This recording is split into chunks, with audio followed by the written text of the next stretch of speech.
Hey you, let's be real.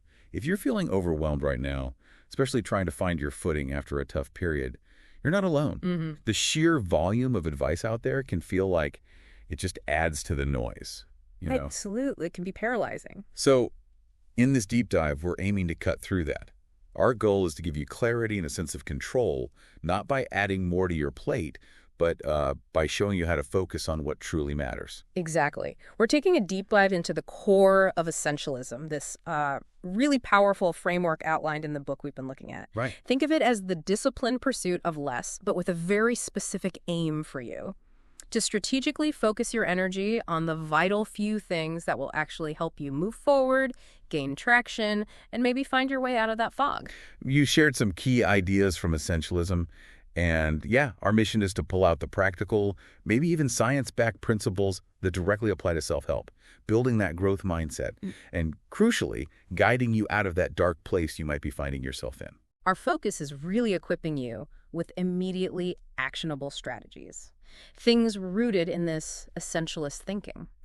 How do you sift through everything demanding your attention? Yeah, how do you do that? How do you pinpoint what will genuinely make a difference? And then how do you concentrate on those few levers that will create the most meaningful progress and, restore your sense of direction? That's the core of what we're exploring for you today. Okay, let's start by maybe understanding these two fundamentally different ways of navigating life that the book talks about. The way of the non-essentialist versus the way of the essentialist. The non-essentialist, as I get it, is someone who tends to say yes to, well, pretty much everything without really thinking it through. That's right. The book paints this picture of someone constantly rushing between commitments, always available, trying to juggle endless tasks and requests. And the result for you, just like for them, is often feeling stressed, stretched way too thin, and ultimately producing work or, just living in a way that isn't as impactful as it could be. It's like the book calls it majoring in minor activities. Majoring in minor activities. I like that. Yeah. The key insight here for you, especially if you're feeling stuck, is that being constantly busy doesn't necessarily mean you're making meaningful progress. It's such a trap, isn't it? That feeling of being busy all the time, but not actually moving the needle on what truly matters to you, especially when you're trying to rebuild. Now, the essentialist takes a very different tack, right? Totally different. The essentialist operates from this understanding that most of what surrounds us is, well, essentially noise. Their main goal is to filter through all that noise to find the few truly vital signals. Okay. The book uses a great example with Dieter Rams, the famous designer from Braun. Oh yeah, the Braun designer. How does he fit in? Well, he was asked to redesign a record player. Back then, there were often these bulky, sort of ornate things. Rams and his team went completely the other way. How so? They just eliminated everything unnecessary. It resulted in this design with just a simple, clear plastic cover and basically nothing else, stripped right back. Wow, that sounds incredibly minimalist, especially for that time. What happened? Did it work? It was revolutionary. Interestingly, the book mentions there was real worry inside Braun that this radical simplicity might actually hurt sales. Because it was so different. Exactly. It took real guts, a real commitment to eliminating the non-essential. But by the 60s, this less but better look became the standard for record players. It just shows how real progress can come from stripping away the extra stuff and focusing on the core, a really valuable lesson for you as you're maybe trying to declutter parts of your own life. That's a fantastic illustration of focus power. The book also shares a really personal story from the author about the pressure of saying yes, which really hit home for me. Oh, yeah. That anecdote powerfully shows the cost of not prioritizing. He talks about the day after his daughter was born. Right. Should be a happy time. Totally. A time for connection. Instead, he's just consumed by work demands, feeling he has to attend this client meeting. He even mentions a colleague making some comment about the timing of the baby relative to the meeting. Oof. That's intense pressure at a moment like that. What was going on inside his head? Well, his gut was telling him, be with your family, right? Yeah. But he felt this huge pressure to say yes to the meeting. So he went, regrettably. Yeah. Afterwards, a colleague tried to spin it like, oh, the client will respect your dedication. But the author knew deep down they probably felt the same unease he did, like, what was he even doing there? Yeah. The key thing for you here is recognizing those moments when outside pressures clash with your own deep priorities. And what was the actual outcome of that meeting he felt so obliged to attend? The book says it bluntly. Absolutely nothing of consequence came from it. Zero. He realized he'd said yes just to please people, and in doing that, he compromised his family, his integrity, even the client relationship, probably. It's a stark reminder for you that saying yes to everything often means saying no to the things that truly matter. It really highlights that societal pressure, doesn't it? Yeah. To always be doing, always achieving. Now, the book also brings up this idea called the paradox of success, which sounds, well, paradoxical. It does seem backward at first glance. The book breaks it down into maybe 4 phases. Phase 1, you have clarity, clear focus, and that leads to success. Great. Okay. Phase 2. But then that very success brings more opportunities, more requests, more possibilities. The double-edged sword. Exactly. Yeah. Phase 3 is where the danger creeps in. You start getting overextended, trying to chase all these new shiny objects. Spreading yourself too thin. Right. And ultimately, phase 4, you become so scattered that you lose sight of what made you successful in the first place, what your highest point of contribution really is. So the success you worked so hard for can actually end up undermining your focus. So success, if you're not careful, not intentional, can actually lead to less effectiveness by diluting your focus. That's a huge point for anyone aiming for growth or trying to get back on track. Precisely. The book mentions Jim Collins' research, from How the Mighty Fall, where he identified the undisciplined pursuit of more as a major reason why great companies fail. Right. And this isn't just for businesses. It's a powerful insight for you on your personal journey. Resist that trap of thinking more always equals better. This all kind of sets the stage for the core method of essentialism, which the book breaks down into clear steps. Yeah, it's presented as a 3-step cycle, really. Explore, eliminate, and execute. First, you really explore your options. Second, you ruthlessly eliminate the non-essential. And third, you set up systems, routines to make executing the important stuff almost effortless. Explore, eliminate, execute. Yeah, exactly. For our chat today, focused on your self-help and growth, we'll really lean into the practical side of these steps, how they help you gain clarity and build momentum. Let's dive into that first one then. Explore. And it starts with something really fundamental, the power of choice.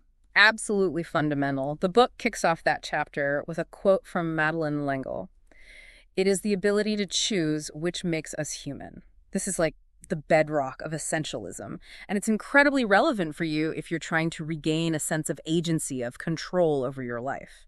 The author shares a really relatable story about realizing a major path he was on wasn't even a conscious choice he'd made. Yeah, he talks about this moment of reflection, just jotting down things he genuinely wanted to be doing. And looking at that list, he was stunned that one huge thing was missing: law school. Even though he was already doing it. Exactly. Halfway through his first year in England, he'd applied mostly because people said, "Oh, keep your options open." Sound familiar? Oh, yeah? The key takeaway for you here is to pause sometimes and check in. Are the paths you're on truly aligned with your choices, your desires, or just, momentum or external pressures? That's a huge realization to have midstream. What did that mean for him? It was pivotal, recognizing and then acting on his power to choose. The book makes this really clear distinction between the language of the non-essentialist "I have to" and the essentialist "I choose to." Ah, that shift in language. It's powerful. When we forget we can choose, we slide into feeling helpless, like we're just passengers being carried along by others' decisions or even our own past unthinking choices. For you, consciously saying "I choose to" can be a massive step in taking back the reins. So the essentialist actively reclaims and really values that basic power of choice in everything. Exactly. They understand that if you give up your right to choose, you're basically letting others choose for you. Yeah. The book quotes William James saying something like, "My first act of free will shall be to believe in free will." Developing and exercising this ability to choose in all parts of your life is presented as that critical first step on your essentialist path towards clarity and focused action. Okay, so we've explored choice. The next step in essentialism is discern, which the book frames as identifying what really matters, embracing this idea of less but better. Yes, and the book totally gets that embracing less but better can be tough. Really tough, especially if you've always been rewarded or felt rewarded for doing more. Right, the hustle culture. Exactly. But it emphasizes there's a point of diminishing returns where piling on more effort actually starts to hinder progress. We might feel like effort and results are always linked, one-to-one, but research in tons of fields shows that's often not true. The key insight for you is that focusing your limited energy on the right things will give you way bigger results than spreading yourself thin. This is where that Pareto principle comes in, right? The 80-20 rule. Bingo. Vilfredo Pareto noticed way back that roughly 20% of our efforts often yield 80% of the results. And later, Joseph Juran, a quality guru, built on this with his law of the vital few. The vital few. Yeah. He found that fixing just a small percentage of problems could massively improve overall quality. Think about Japan's post-war quality revolution. That's this principle in action. For you, this means trying to identify that 20% of your activities, or maybe even relationships, that bring you 80% of the positive outcomes you're seeking on your self-help journey. Focusing on the vital few for big impact. The book also brings up Warren Buffett's investment strategies, another example of this. Yeah, it's a great one. Buffett calls his approach bordering on lethargy. He and his firm make relatively few investments and hold them for ages. Less is more, again. Right. He figured out early on it's basically impossible to make tons of great investment decisions consistently. So he decided to only invest in businesses he was super confident about and then bet big on those. The book points out that something like 90% of his massive wealth came from just 10 investments. 10? Wow. It really underscores the idea that sometimes what you choose not to do is just as important as what you do. For you, this reinforces the power of being highly selective with your focus. So the essentialist is always trying to sort the vital few from the trivial many, unlike the non-essentialist who kind of sees everything as equally important. That's the core difference. The book notes that lots of really capable people get stuck simply because they can't let go of the idea that everything is important. The essentialist, though, actively cultivates that skill of discernment. And it is a skill you can develop, starting small, applying it to everyday choices, and gradually using it for the bigger stuff as you gain confidence and clarity.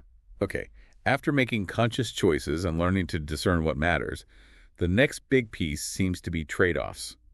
The book has that chapter titled, I Can Do Both, which I'm guessing is meant ironically. Highly ironic, yes. The chapter uses Southwest Airlines, under Herb Kelleher, as a classic example of an essentialist business built on really deliberate trade-offs. How so? Well, they didn't try to fly everywhere. They focused on point-to-point.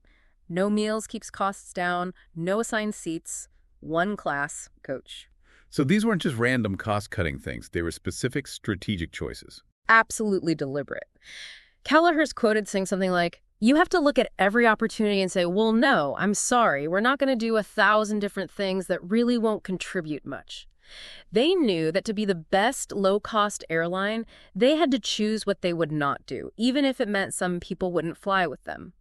That principle of making conscious trade-offs is huge for you as you prioritize your own energy and time. And the book contrasts that with Continental Airlines trying that straddling strategy. What went wrong there? Yeah, Continental Light. They tried to copy Southwest's low fares and reduce service on some routes, but they were still trying to be a full-service airline overall. Trying to be two things at once. Exactly. And because Light was just one part of their operation, they didn't have the deep efficiencies Southwest had built. They ended up compromising service everywhere, confusing customers, losing money. It was a mess. The book quotes Michael Porter from Harvard saying, basically, strategy isn't sustainable without trade-offs. You can't be everything to everyone. Trying to do both usually means doing neither well.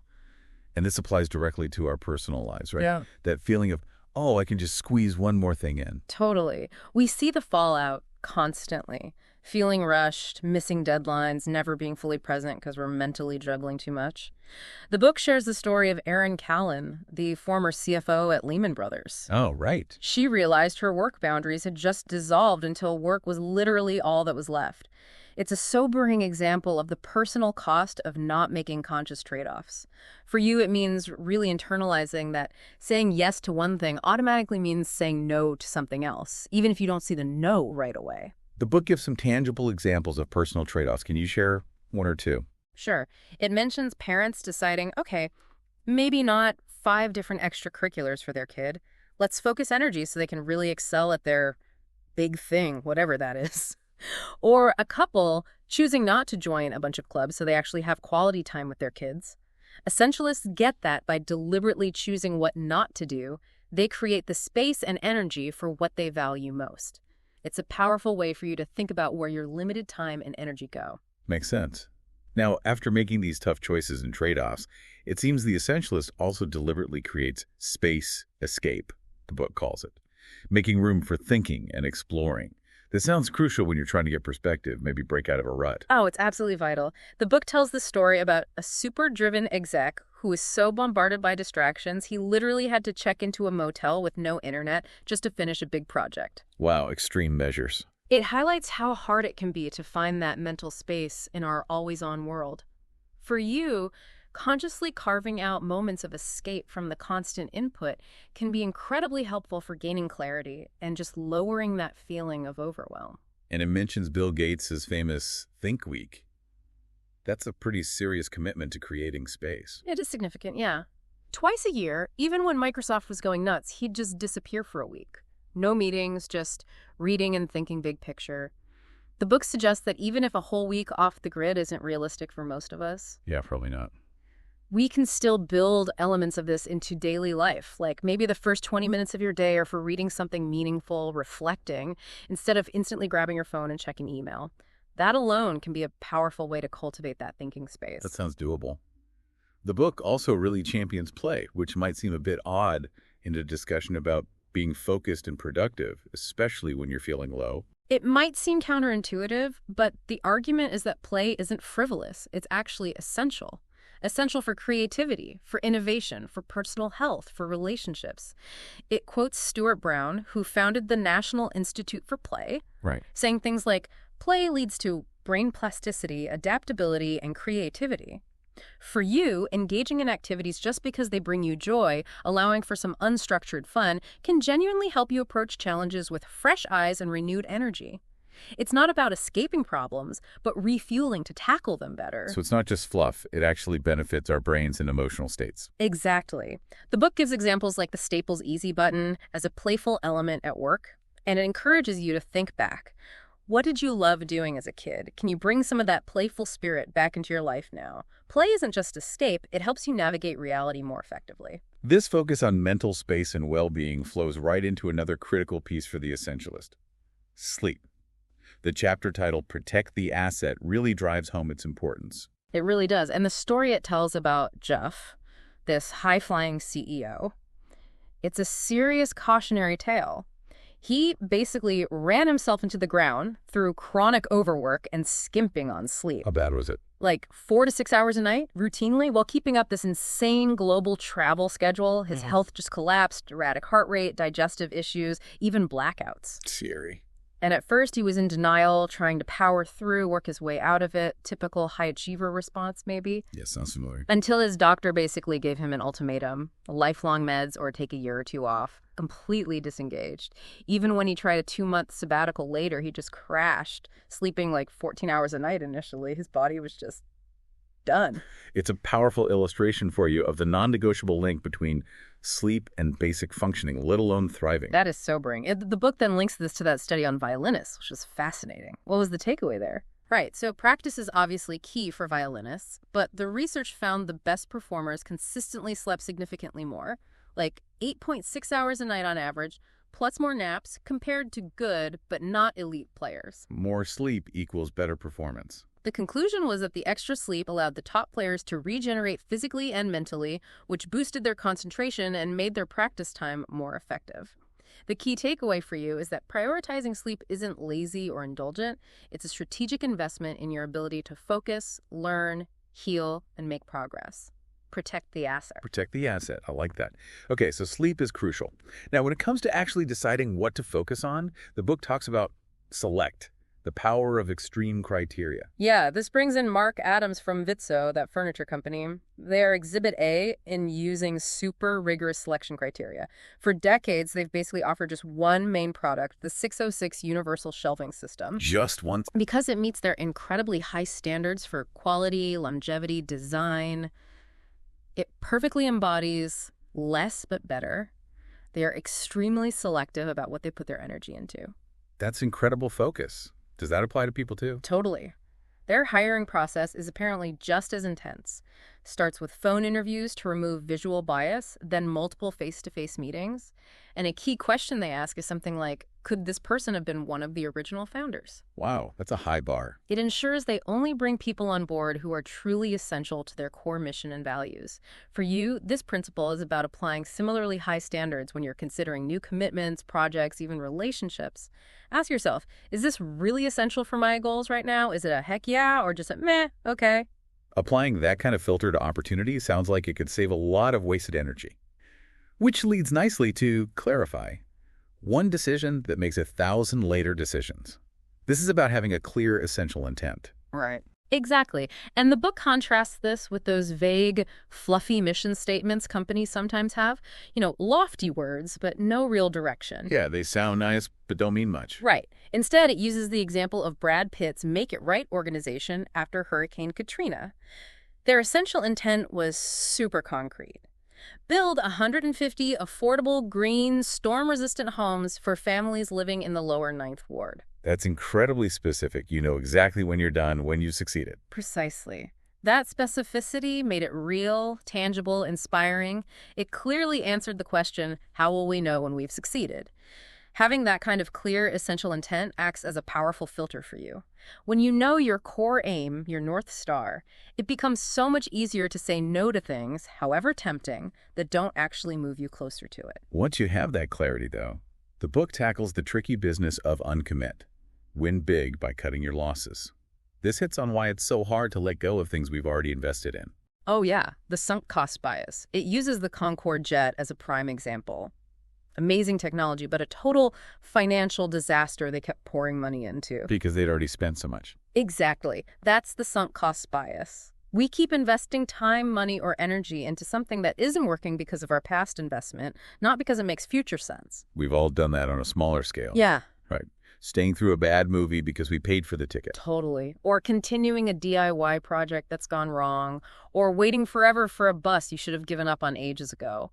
The book contrasts the non-essentialist thinking, why stop now, I've put so much in, with the essentialist question. Which is? If I weren't already invested in this, how much would I be willing to invest today? The essentialist is okay with cutting losses when it's the rational thing to do, regardless of past effort. This is a crucial skill for you in letting go of things, habits, projects, maybe even relationships that are holding you back. The book gives some tips for actually doing that, for uncommitting. Yeah, practical stuff, like pretend you don't own it yet. Ask, if I didn't have this opportunity, what would I realistically pay or do to get it now? Get over the fear of missing out FOMO, and maybe even run a reverse pilot. Temporarily stop doing something and see if you actually miss it or if things improve without it. These are tools for you to evaluate those ongoing commitments. Okay, so after cutting away the non-essential, the next phase is refining what's left. That's edit, the invisible art. I love this analogy. It compares life editing to film editing. The Oscar for Best Film Editing often goes hand in hand with Best Picture. Interesting. But most people don't notice the editing unless it's bad. Good editing is invisible, yet crucial. Similarly, in life, editing out the non-essential, simplifying, clarifying, cutting clutter is this often unseen art that dramatically improves the final result. Your focus, your impact, your peace of mind. It's about being super intentional with what remains to make the whole thing better. There was that story about someone setting a boundary with their boss. Yes, Jin Young finally said no to taking on yet another project from her manager. And instead of disaster, she got support from her team. It shows the power of setting those boundaries. The book also suggests making social contracts, proactively talking with colleagues about your priorities and limits to avoid getting sucked into non-essential stuff. Proactive boundary setting. And another really practical tip, add a 50% buffer to your time estimates for tasks. We humans are terrible at estimating time, the planning fallacy. Building in that buffer protects you from unexpected delays and seriously reduces stress. A great tip for you in managing your schedule and energy.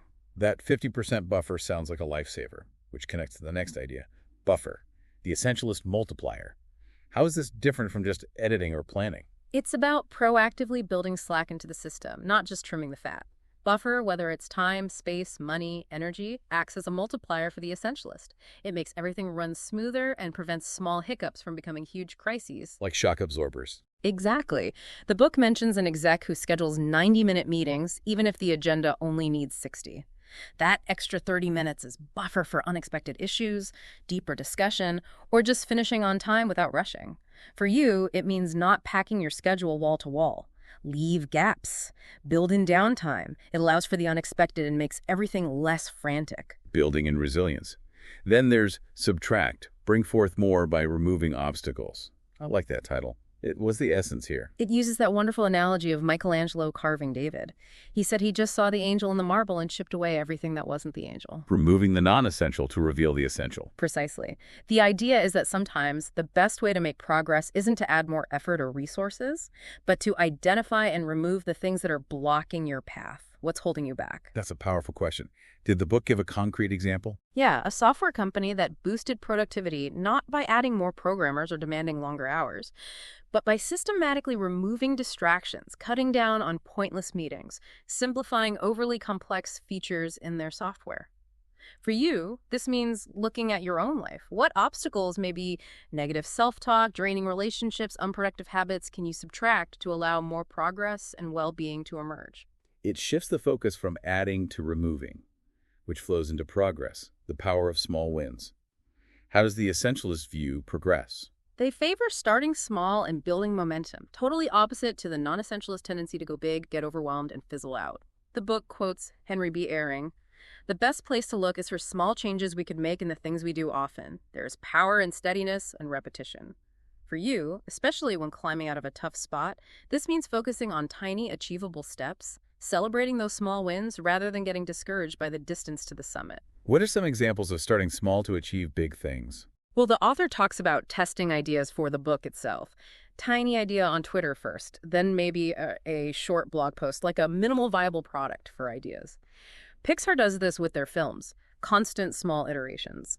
On a personal level, it mentions LinkedIn CEO Jeff Weiner starting big speeches months ahead by just jotting ideas for a few minutes each day, or a colleague taking just 15 seconds to type meeting objectives beforehand. Tiny habits adding up.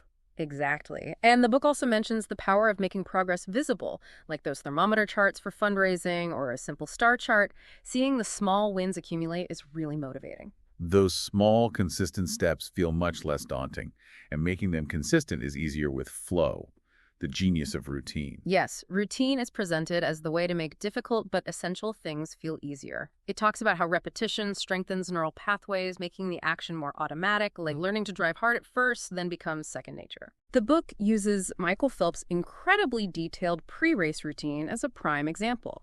That consistent process wasn't superstition. It eliminated variables, calmed his mind, and let him focus entirely on swimming his best. For you, establishing simple, positive routines for key activities, maybe morning reflection, exercise, focused work blocks, can automate the essentials and free up precious mental energy for bigger challenges. Putting the important stuff on autopilot frees up brain power. And speaking of brain power, the next idea is crucial. Focus. What's important now? This really gets to the heart of managing your attention. It touches on habits, the cue, routine, reward loop, and how understanding that helps you change them. But the deeper point is about being fully present. It introduces the Greek ideas of chronos and kairos. Chronos and kairos. Yeah. Chronos is just clock time, sequential time ticking by. Kairos, though, is different.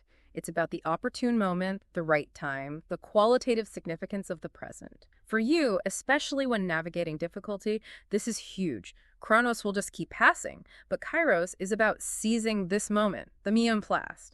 Now, to make a meaningful difference, to feel truly engaged and effective. So while Chronos just happens, Kairos is about intentionally showing up for the present moment. How do we cultivate that? The book gives practical tips. One is just asking, what is the most important thing for me to be doing right now? The author recalls doing this in a hotel room, cutting through the mental clutter. Another is getting future worries or brilliant ideas out of your head and onto paper so they stop distracting you from the present. And finally, the power of single tasking. Like the sushi master Jiro Ono focusing completely on one piece of sushi at a time. For you, these practices help anchor you in the URL. Now, preventing you from being lost in past regrets or future anxieties. That present moment focus sounds incredibly powerful. And finally, the book wraps all this up with B, to live an essential life.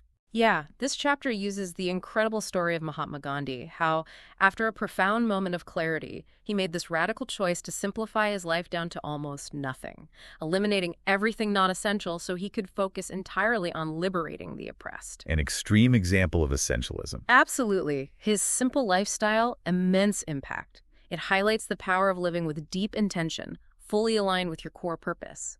For you, his example isn't necessarily about living with nothing, but about that intentionality aligning your life with what truly matters to you. Gandhi's a huge figure. Does it mention others who live this way? It touches on many Buddha, Moses, Jesus, the Dalai Lama, but also figures like Thoreau, Steve Jobs, Warren Buffett, people who, in their own ways, simplified and focused. It quotes Thoreau. So simplify the problem of life, distinguish the necessary and the real. The ultimate message is that living as an essentialist isn't just about being more productive or successful in the usual sense. It's about living a life that feels meaningful, authentic, and free from the common regrets Bronnie Ware wrote about, especially the regret of not living a life true to oneself. And it circles back to that paradox of success, showing how essentialism is the way out of that trap of becoming scattered and losing touch with what's important. Exactly. The book concludes that choosing this path, focusing on the essentials, is ultimately a liberating choice. It leads to higher contribution, deeper meaning, less regret. The author shares his own gut feeling that Stanford was the essential path for him, a choice that shaped his life. For you, embracing essentialism is about making those conscious choices, big and small, that steer you towards the life you genuinely want to live. This has been incredibly illuminating. Really digging into essentialism like this feels so relevant right now. Thank you for breaking it down. My pleasure. It really does feel like by consciously choosing to focus on the vital few, and just as importantly, eliminating the trivial many, you really can create the space and energy for what matters, especially when you're navigating towards growth or trying to find your way out of a difficult patch. So for everyone listening, as you think about all this, maybe consider what's one small, actionable step you can take, maybe even today, to start applying this essentialist thinking in your own life. And maybe an even bigger question to sit with. What one thing in your life, if you were to deliberately eliminate it, do you sense would create the most significant positive impact on your well-being and progress right now? Just something to ponder as you move forward.